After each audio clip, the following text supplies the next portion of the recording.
What y'all FBA people done got up to now?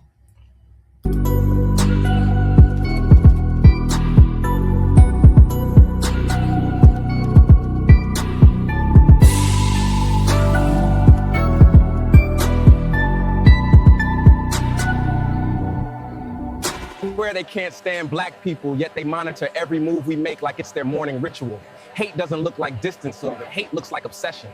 They say they don't like us, but somehow they study our slang, our style, our rhythm, our spirit. You don't imitate what you hate, you imitate what you secretly wish you could be. They claim they want nothing to do with us, but they never stop policing our choices, our families, our culture. If we were truly irrelevant, they wouldn't be this invested. They talk down on black people, but they can't stop watching and interfering. It's funny how hate always comes with surveillance.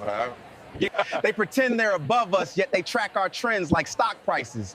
You don't follow what you fear unless you know it's more powerful than you. They say they don't care about black people, but they stay in our business like it's their job description.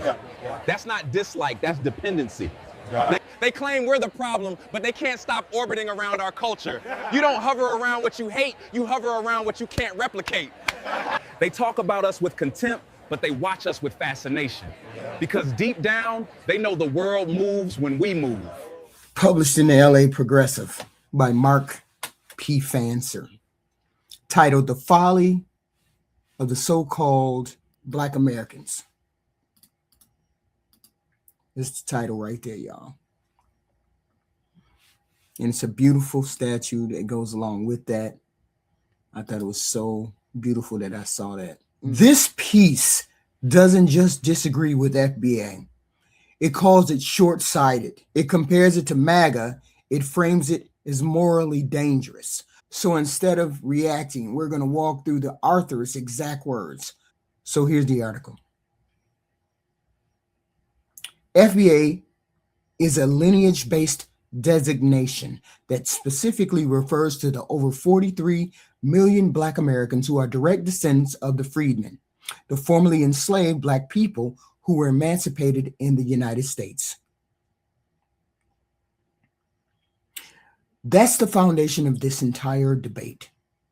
FBA defines itself as lineage-based, not cultural, not aesthetic, not geographic, lineage, descendants of U.S. slavery. That matters because reparations, legally speaking, are usually tied to specific harm against a specific population. That's how most historical compensation cases work. This perspective resembles the MAGA program not only in its othering of immigrants. This is where the tone shifts. The author is arguing that distinguishing descendants of U.S. slavery from Black immigrants mirrors nationalist exclusion politics. That's a serious comparison because the MAGA nationalism is about restricting access to power. FBA supporters argue they're talking about targeted redress for documented harm. Those aren't automatically the same thing, but the author believes the act of drawing boundaries itself creates division. There is belief, sometimes stated, sometimes not, that there is only a small slice of the American pie that's potentially available to Black people.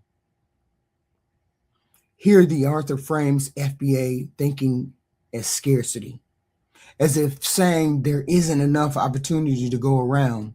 But reparations aren't about pie distribution. They're about state liability. When the government commits harm, compensation is usually directed at those harmed. That's not scarcity, that's specificity. Let's continue. Many foundational Black Americans also believe that reparations paid by the U.S. government should not be paid to those whose ancestors were not held in bondage in the U.S. This is the core policy dispute.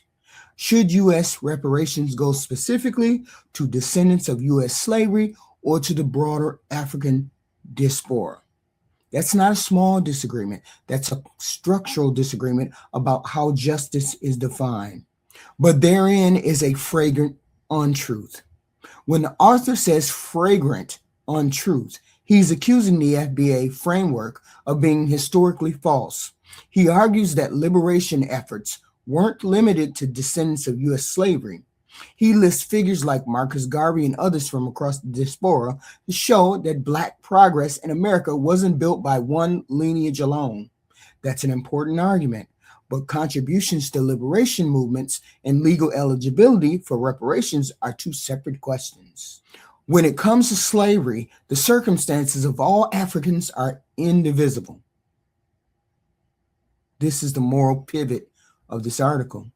The author is saying slavery was global. The harm was global.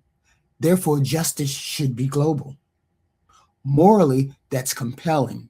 Historically, slavery absolutely operated across continents, but governments compensate based on jurisdiction.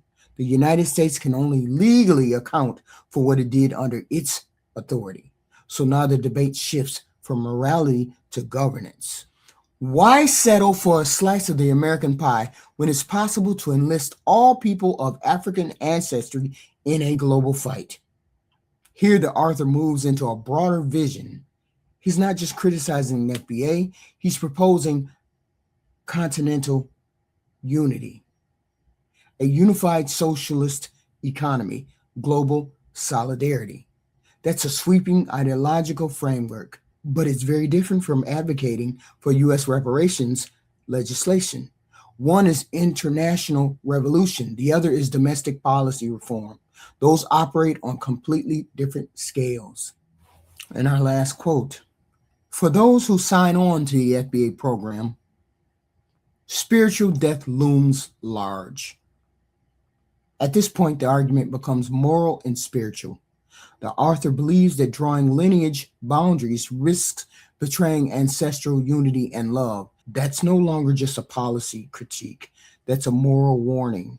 And when debates move into spiritual territory, they become harder to resolve because they're no longer just about facts, they're about virtue. So here's the real tension.